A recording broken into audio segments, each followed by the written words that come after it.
আজকে চলে গেছিলাম আমাদের গাজীপুরে সেই ভাইরাল রথের মেলাতে। চলো গিয়ে কি কি করেছিলাম সবটা তোমাদের সাথে শেয়ার করব, আর কিভাবে গেছি, কি কি প্রবলেম ফেস করতে হয়েছে সবটা বলবো। যদিও এখন আর মেলাটা নেই, মেলা শেষ হয়ে গেছে, তারপরে আমি এতদিন পরে ভিডিওটা এডিট করতেছি।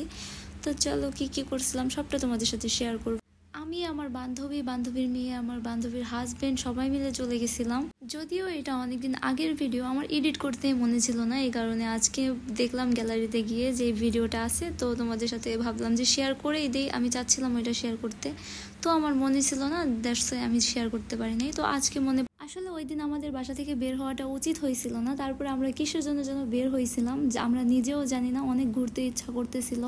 দুই বান্ধবী একসাথে যায় ঘুরতে গেলাম, আর আমাদের দুইজনের কপালটাই ওই দিন খারাপ ছিল। আমি বাসা থেকে বের হওয়ার সাথে সাথে বৃষ্টি নামা শুরু করে দিছে। বাসায় যখন ছিলাম তখন অনেক ভালো ছিল আকাশটা, কিন্তু বাসা থেকে বের হওয়ার সাথে সাথে বৃষ্টি।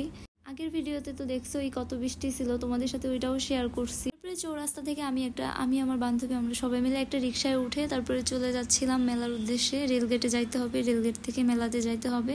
তোমরা যারা গাজীপুরে থাকো তারা অবশ্যই চিনো রেলগেট, অনেক একটা বিখ্যাত একটা জায়গা। যাই হোক, এই রাস্তাটা এত সুন্দর যা বলার বাহিরে। আর বৃষ্টি হয়েছিল যেহেতু, আর ওয়েদারটাও অনেক ভালো ছিল, রিক্সায় বেড়াইতেও খুব ভালো লাগতেছিল। কিন্তু আমাদের কপালটা খারাপ ছিল, বললাম আমরা অর্ধেক রাস্তা যাওয়ার পরে আমরা অ্যাক্সিডেন্ট করছিলাম। তারপরে ভাগ্য ভালো আমার কিছু হয় নাই, কিন্তু আমার বান্ধবীর মেয়ের, আমার আন্নিটার অনেক ব্যথা পাইছে, খুবই খারাপ অবস্থা হয়ে গেছিলো। ও অনেক কাঁদতেছিল, অনেক কান্না করছে ও রাস্তা দিয়ে যাইতে যাইতে। ওর পা কেটে গেছিল, রিক্সা থেকে পড়ে যায়। রেলগেটটা পার হইতে গেছি ওই সময়, ওইখানে অনেকগুলা রিক্সা ছিল, ওগুলার সাথে মনে হয় ধাক্কা লাগছে বা কিছু একটা লেগে আমরা পড়ে গেছিলাম সবাই। আমি পড়ছিলাম না, বাট আমি ওদের বাঁচাইতে যাই আমিও পড়ে যেতে লাগছিলাম। তারপরেও আল্লাহ বাঁচাইছে, বেশি বড় কিছু হয় নাই। আর এইখানে আসার পরে রথ যাচ্ছিল, এই কারণে এত জ্যাম ছিল, রাস্তা আটকে দিছিল পুলিশরা। তারপরে এখানে অনেকক্ষণ, প্রায় 20 মিনিটের মতো আমরা দাঁড়াইছিলাম। আর আমরা যেই রিক্সাতে উঠছিলাম, রিক্সাওয়ালার ব্যবহারটা এত জঘন্য, আমাদের সাথে এত খারাপ ব্যবহার করছে যা বলার বাহিরে। অনেক খারাপ ব্যবহার রিক্সাওয়ালার। তারপরেও বলে না, ওই যে খারাপ সময় যখন আসে তখন সব দিক থেকে আসে। একটা প্রবাদ আছে, যেখানে বাঘের ভয় সেখানেই সন্ধ্যা হয়। ওই ব্যাপারটা আসলে আমাদের এখানে যাওয়াটা ঠিক হয় নাই, যেহেতু হিন্দুদের মেলা। তোমরা অনেকে অনেক কিছু বলতে পারো, হিন্দুদের মেলায় যাওয়া ঠিক না, সেটা আমিও জানি। বাট ওই দিন ঘোরার কোনো জায়গা পাচ্ছিলাম না বৃষ্টির কারণে।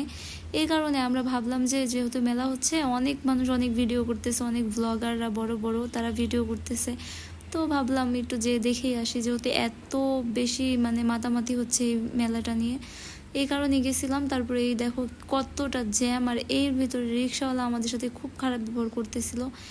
রিক্সাওয়ালাকে দেখলে মনে হয় যে একটু আমরা বেশি টাকা দিই, কিন্তু আবার কিছু কিছু রিক্সাওয়ালার ব্যবহার দেখলে পরে আমাদের মনে হয় এদের উপর থেকে মনই উঠে যায়। এরা রিক্সা চালায় মনে করে যে হেলিকপ্টার বা প্লেন চালাচ্ছি, এরকম একটা ভাব করে। যাই হোক, এদের নিয়ে আর কিছু না বলি। এই দেখো এখানে রথ যাচ্ছে, এই রথের জন্য আমরা প্রায় 20 মিনিট দাঁড়াইছিলাম। কি ভাই, এগুলা একটা কাজ হইলো? একটা মূর্তির ভিতরে মূর্তিকে কলা খাওয়াচ্ছে, এগুলা কি হিন্দুদের যে কি বুঝি না। যদিও কারোর ধর্ম নিয়ে কারোর কিছু বলার রাইটস নেই, এগুলো আমার কাছে একদম হাস্যকর লাগছে। আমি আর আমার ফ্রেন্ড এত হাসছি যা বলার বাহিরে। আর মেলাতে গেছিলাম নাকি মানুষ দেখতে গেছিলাম এটাই বুঝতে পারতেছিলাম না। আমরা মেলাতে গেছিলাম ঠিক, বাট পুরোটা এক্সপ্লোর করতে পারি নাই, কারণ এত পরিমাণের মানুষজনের এত পরিমাণের আনাগোনা ছিল যে হাঁটা চলার মতো জায়গা ছিল না। আর বৃষ্টির কারণে আরো বেশি খারাপ অবস্থা। যাই হোক, ওই দিন তার খাওয়া দাওয়াটাও করতে পারি নাই। আমরা খাইতে চাইছিলাম, কিন্তু সিরিয়ালে দাঁড়ায় থাকার জন্য আমরা আর খাই নাই, কিনে নিয়ে আসছিলাম, রিক্সায় বসে বসে খাইতে খাইতে আসছি বাসায়। যাই হোক, আজকের ভিডিওটা এই পর্যন্তই। নেক্সট ভিডিওতে আবার দেখা হবে। তোমরা একটু আমাকে সাপোর্ট করো, আমার একটু ফলো করে দিও, লাইক করে দিও। Tata, bye bye, take care.